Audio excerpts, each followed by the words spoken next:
Why do you say that, Father? You aren't afraid, are you? No, but I respect some of the superstitions of others. Often they are founded in fact.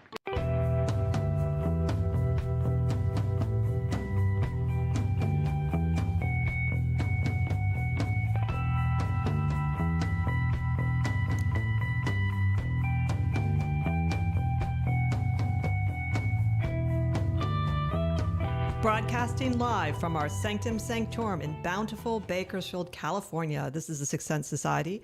I'm your host, Krista, here with our producer, Michael, and today you're tuning in to Spell It Out, Magic, Reflections, and Shadows, where I take a topic and run with it. Today, I thought I would talk about a topic for me that I have dealt with for many years as a professional reader, and it's about difficult tarot readings. But before we get started, Michael does have a few announcements. Hi, everybody. Welcome back to our show. It's really great to have all of you. We've got some really great content coming up this month that we're really excited about. Next week, we have Earl Grey Anderson, who's the Southern California director of MUFON, and we're going to try once again to do the episode on Men in Black, and we are completely convinced the Men in Black are trying to prevent that episode from happening, so hopefully it all goes well this time. Following Earl, we have Georgina Surratt Armstrong-Smith, the Priestess of Avalon, and she will be talking about hedge witches. And then we're going to end the month with a very special guest, author Gary Lockman, and he will be talking about the role that a cult plays in modern political movements. So all kinds of great content this month. And then don't forget, we have a virtual meet and greet with Krista and I, and it is the first Saturday of every month from 10 till noon, and you have to RSVP for that. So please go to our website, sixthsensesociety.com, SIXTH, all spelled out. While you're there, buy us a coffee on Ko-Fi. But most importantly, hit like and subscribe. It helps us a lot. So that's it from me. So I'm going to kick it back to you. So take it away, Krista. Great. Thanks, Michael. Yeah, I'm kind of curious to see if we finally get this Men in Black show on air. It's really going to be interesting. If we don't this time, I'm really going to be suspicious about it. So anyway, let me get to my topic today. For those of you that maybe are listening for the first time and who don't know who I am, I have been a professional tarot reader for since 1997 pretty much. And during all that time, I only worked part-time a year and a half at the Bodhi Tree as a clerk. So it's been my full-time profession. And the reason I bring that up is because I've had a lot of experience working with all kinds of people. And that is one of the things I really enjoy about reading for the public. However, even if you read only for yourself and friends and family, you still will come across or upon readings that are difficult. And by difficult readings, I'm going to break it down into different kinds of difficulties you would come across. And so one difficulty would be in the reading itself. So how do I read the cards, and what kinds of difficulties would you come across even if you're an experienced reader? Another difficulty would be and can be related to the topic that you're dealing with. It can be a difficult topic. Fourthly, you would have difficult clients, which can be both positive and negative because they can either challenge you to grow or also just be too hard to work with. And finally, which I sort of talked a little bit about in my last Spell It Out when I talked about reading for yourself, you might have difficult issues come up that you're triggered by the client, by the reading. And so that is what I mean by difficulty or even challenging. And of course, everything has difficulties in it. It'd be really boring if you can just sit down and do everything and you'd have no challenges at all. But I thought it would be interesting to share my experiences since I have read for just so many different kinds of people. And I've had all of these challenges and still have some of them, to tell you the truth. So let's talk about first difficulty in the reading itself. And in this case, this could be applied to other types of card readings, but because I do use the medicine cards, but my primary deck is a tarot deck. And so a couple things quickly. One is when most people I know, or let's just say when I was sort of coming up in the tarot world, most people used a spread. So not everybody uses spreads. So this may not apply to people that don't use a spread. They just pick cards and talk about it. So if you do use layouts and spreads, one of the things that can be challenging both as beginners, intermediate, and advanced, is the actual pattern itself and how the cards all fit together. There can be a couple reasons for that. One, it can be that you can see sort of two different stories going on. They don't quite make sense together. So I used to think in my mind, well, there's the main story and there's like this little sub story going off to the side here. And that is addressed by experience. So the more experience you have, you can start to see the complexities of the story and the subtext and the sub story.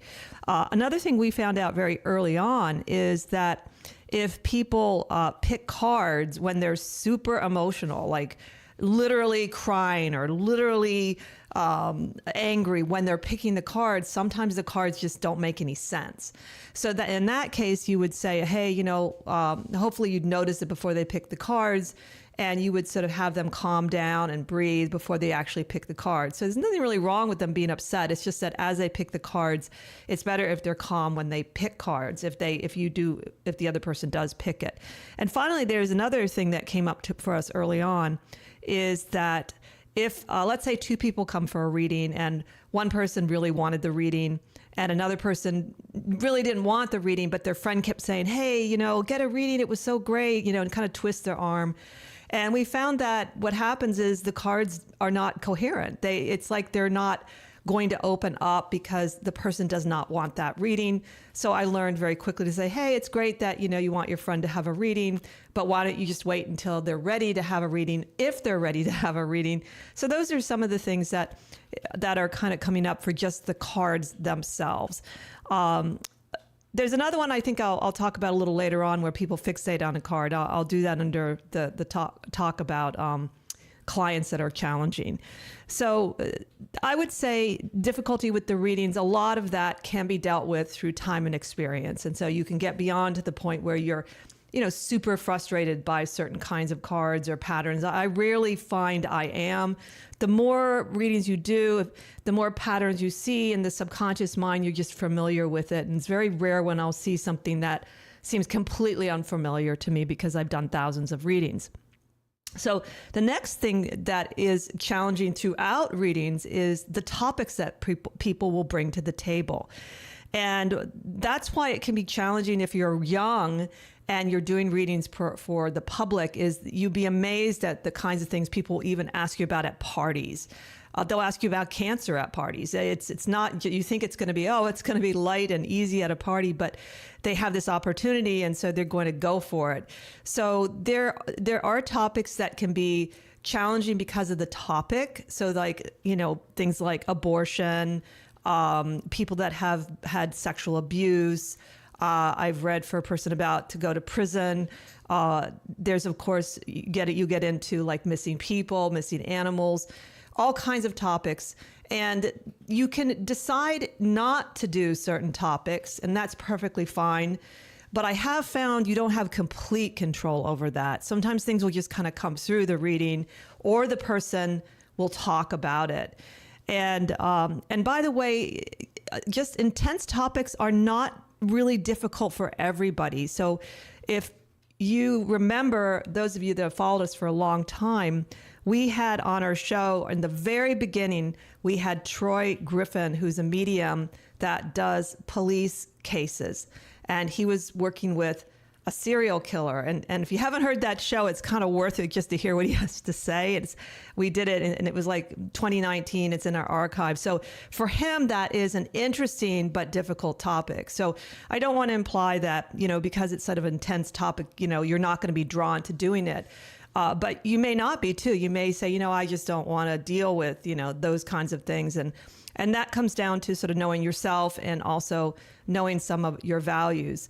But as I said, some of that's going to come up no matter what, because people are going to want to talk to you about things. And so it's not a bad idea to have some basic training in listening, however you want to do it. And also maybe training, at least reading a little bit about psychology. You don't have to become a therapist, but being familiar with some of the psychological terms and things like that. But just being simply a really, really good listener can really help if you're not going to necessarily address the topic, but you're going to let the person talk a little bit and get it off their shoulders, so to speak. So that does come up. And I have to admit, I started in my late 30s. Some of the topics were, I was just surprised how open people were the very minute they would sit down to talk about topics. So you certainly should be prepared for that. And that's just part of all kinds of readings, whether it's tarot or astrology, things like that.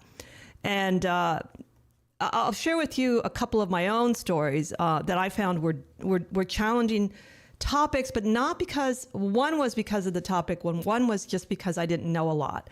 So when I was reading at the Bodhi Tree, this man came for readings and he wanted me to look at his stocks. And he would come, I don't know, it was like every day, but very frequently. And I would look at particular stocks to see if they were going up or down. Now, I don't have any financial background. I've not studied the stock market, which some people really do, especially I find that's in astrology. And maybe because I was so naive, I was sort of getting things right, and he got really excited about it. And I could tell he was really counting on me after a while. And I thought, I don't feel comfortable with this topic because I'm so ignorant about it. I'm not one of these people that think that's a good thing. I think in this day and age, for the regular professional reader, it's good to be familiar with your arena. And it just helps to give things context. And then I also don't like people depend on the cards like that, particularly with something so unpredictable as the stock market. So I told him I wouldn't do it anymore. And he said, why? You're doing a good job. I said, no, I don't feel good about this. So for me, that was a topic that was a little difficult for those reasons. Another example of a topic to me that I found difficult because of the situation was, again, I was at the Bodhi Tree bookstore, and I rarely get, what I would say really from the very get-go, something really difficult that someone gives to me. It usually comes out later or after I've been reading for the person for a while. And so this young woman came in, it was noon, she was my first client, and she was very quiet. She sat down, and before I'd even said anything, she says, I need to know if I am still in danger. And she was so deadpan. She was so quiet. I thought to myself, this is real, whatever's going on. And I said, okay. And I decided I was going to take it on. I didn't ask her any questions, and I looked at the cards. And when I looked at them, because she had told me she was thought she might be in danger again, I could give the context to the reading. And from my point of view, it looked worse than it had in the past, the future. So I was very nervous about it, but I did tell her very frankly that it's going to just get worse if you don't handle this. I still didn't know exactly what it was. And then I said to her, though, it does seem like you might be able to talk your way out of whatever the situation is. So then she told me her boyfriend had kidnapped her and held her for a certain amount of time, and somehow she talked her way out of it.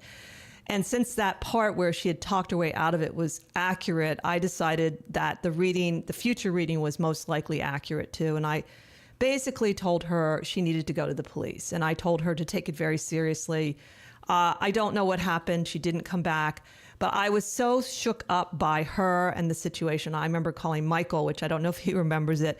And it was just eerie. The whole thing was very, very eerie. So that was a difficult situation that came up. And I decided to sort of, kind of deal with in a logical way by telling her, hey, you got to take this seriously and you've got to go to the police. You don't, I can't help her any more than that. So those are two examples of a couple of different kind of challenges I've had. I would say that the third idea I've sort of expressed, having difficult clients, is probably the one that you'll hear people or people that do readings complain about the most. And it's going to happen for a variety of reasons. I suppose anyone, though, that works with people, even, people selling things, you're going to deal with difficult clients. It's a little different in the sense that many times you feel like, well, I'm here to help people, so I should just help everybody. And I have learned over the years that you probably can't even begin to help certain people. But Michael and I both have tried pretty hard to help whoever's come to us. And it's very, very rare that I will ban someone, which does happen. People sort of ban them in their minds. They don't tell them they're banned. That's not the way to really do it, but they won't read for them anymore. And some of the difficulties I've come across, I've been able to work with. So for instance, if someone's very argumentative, so they'll come in and they want to have a fight with me, usually what I'll do if it's super argumentative, I'll just sort of tell them, hey, you don't have to agree with me, but in order for me to do the reading, I would need you to not argue with me every minute so that I can concentrate. And if you are, then I just really don't think I can do the reading. And most of the time that solves the issue. So it's not, sometimes people don't even realize they're doing it. So maybe they're having a bad day. Now also sometimes people want to ask the same question over and over. And again, that can be all right if it's after, some time has passed and something has happened. But what I find is sometimes people do that in the same reading. And that is something that is challenging, but I do think you can handle that too. There's different ways. Sometimes I just tell people, hey, we just answered that question. And I tell them that the cards don't really work as well if you don't listen to the answer and at least try to, acknowledge it or work with it, that you need to respect it. It's a better way. I find that it's confusing. So that's one way I handle that kind of thing. If someone is constantly asking over and over for months and months, literally the same question, again, depending on my relationship with them, I will sometimes just say, hey, why don't we just take a little bit of a break from that question?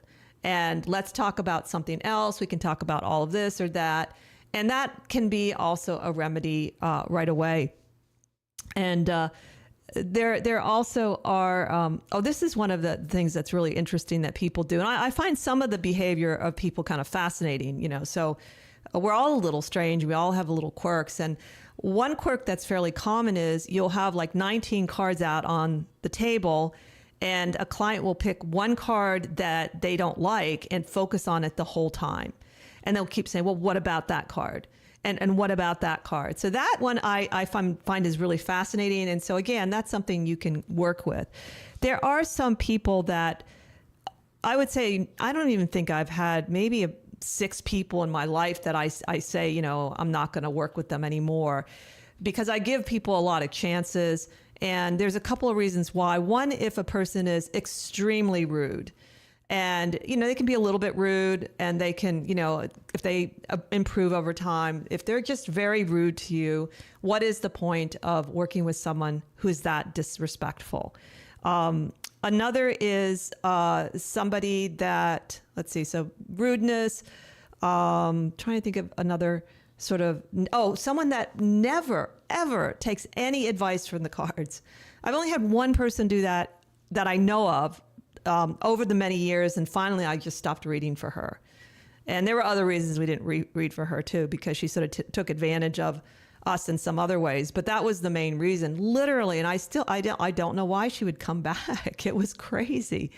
But that the rudeness, I'll tell you an interesting story. I think I might have said this years ago on the show about how there are people that are extremely rude to readers. And I'm not really sure why, what the benefit of that is. Because if you think about what a reader represents, it's someone that's supposed to help you. And if you want to look at it more metaphysically, it's the oracle. So you're being rude to that archetype. Whoever is sitting in that archetype, okay, maybe they don't deserve it, but at the same time, why would you go to someone and be so rude? And the one that I always remember was I was living in Halifax, Nova Scotia, and there was this elderly woman I heard about that was reading in the park. I was always one of these people. I'd find these people that did readings that were kind of under the table and not very expensive, and everybody loved them. I was really good at doing that. I'm still pretty good at that. And so I don't know how I even found her. So I was so excited, and I was waiting in line because there was a little line. Everybody was waiting for her, and there was a couple ahead of me. And so they get to her, they're the next person, and she gets up and says, well, excuse me, I have to use the restroom. I'll be right back. And the couple say, what do you mean? We've been waiting so long, and we have a plane to catch, and, we really need the reading. And I was sitting there like, oh my God, that is a little old lady that needs to go to the bathroom. And luckily she had good boundaries. She was just like, well, I'm going. And she didn't, just went, and then so they left and they huffed off and puffed off. And I'll never forget that. I was like, why would you want to do that to somebody?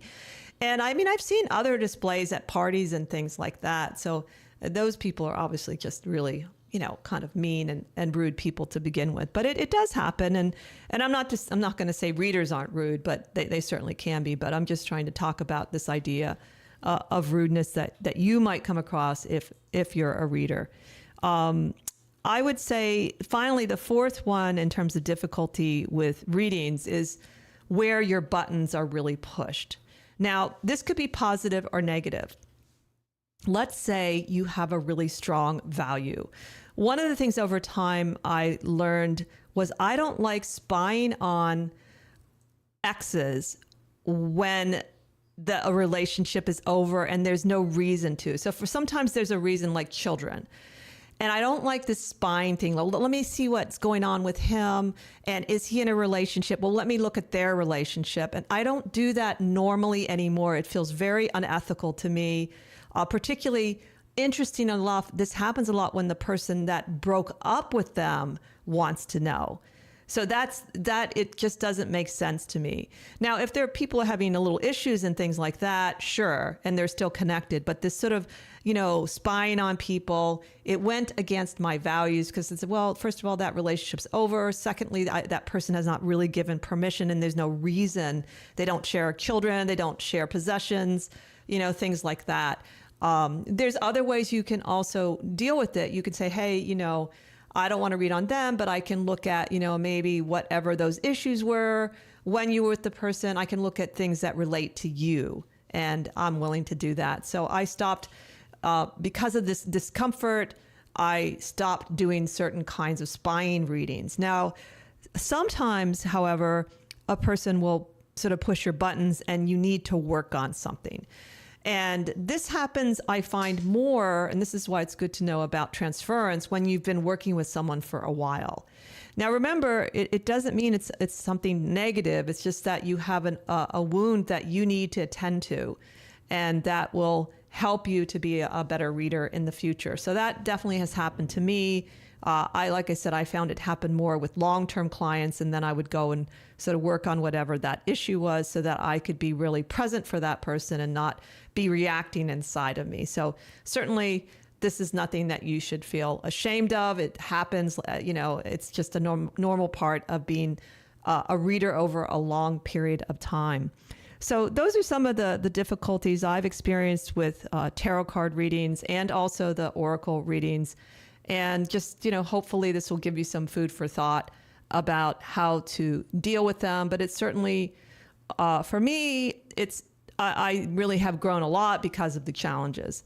And so I am largely grateful. Maybe there's a couple clients I'm not completely grateful for, but largely I'm grateful for all the challenges I have been, open to and dealt with because of readings. And also I've been very, very fortunate to sit with so many different kinds of people and personalities over time, to the point where I'm pretty comfortable with almost any kind of personality. So now part of the show I'm getting back to is doing a spell as part of the show. And so this month I thought I would do a prosperity spell, and I drew from my lovely little Witch's Brew collection, which unfortunately most of those little books are so beautiful and I love the spells in it. It's out of print, though. You can still find them. But this one is called Witch's Brew, Good Spells for Prosperity. And so the one I decided to pull it's really great because you can do it sort of on the new moon coming up. So it just happens to be that we have a new moon tomorrow on June 6th. And it's going to be 5:37 a.m. Pacific time in the sign of Gemini. So it's called Clarity Incantation. And this is how it reads. Unless you are already a practitioner of magical arts, you may well be casting spells unconsciously that throw obstacles in your path. To clear the way to greater wealth and happiness, during the new moon, pick one perfect white rose and sit in front of your altar. Light a white candle with your eyes closed, empty your mind, and breathe deeply. When you feel a buzzing at the crown of your head from inhaling and exhaling, so mindfully stare into the flame and repeat 7 times, I am alive, I have power, it is real. So I really like this particular type of prosperity spell because it's not your typical one. I really like the idea that you're clearing away anything unconsciously that you might have thought or said or put out there like a spell. And I would say even people that are connected to magic do this. So I don't think you necessarily, just because, like in my case, I've been doing magic for a while and I thought, wow, I've never done a spell quite like this. So I really like that idea. I also, the reason I when I picked up this book, in the beginning of the book, the books are written by Brenda Knight. I think she calls herself Witch Bree. And she talks about her own story with prosperity and how she used it to get apartment in San Francisco and a really good job. And she was talking about also the idea that she never really focused on money per se, like I want money, but more on what she can do with the money. And I think there's something to that. It seems easier if you focus on, hey, I just want, a new car, or I want to have maybe a consistent income, which is one of our sort of prosperity chants right now, and it seems to be working. But I love this idea. It's such a simple one. I think you could probably substitute the white rose. I'm going to try myself because I decided to go with one of those. I don't know how you say them. They're the big daisies, gerberas, and it's pink and white. And the white roses, I would have had to buy a dozen, which was a little pricey for me right now. And I thought, well, I feel drawn to this other. It's white and pink, and I know it's a very powerful symbol in magic. And so I'm going to substitute that. But I just love the simplicity of it. And also when I said, even just saying the phrase, I thought, wow, this feels really good. It's really one of those things that you're acknowledging the magic inside you in a very clear and concise way. So I thought, well, I'm going to try it this week, and maybe some of you can try it. And next month, I'm going to report back. I've decided if I haven't done the spell before, I will try it myself and see what happens positively or negatively or neutrally.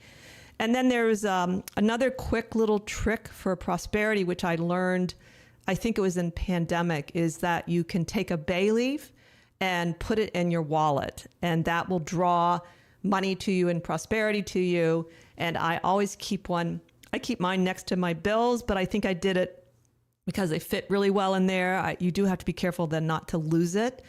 And the other thing I found after a while, the bay leaf was starting to get holes in it. And I went back to the original spell and they didn't really say what to do with it.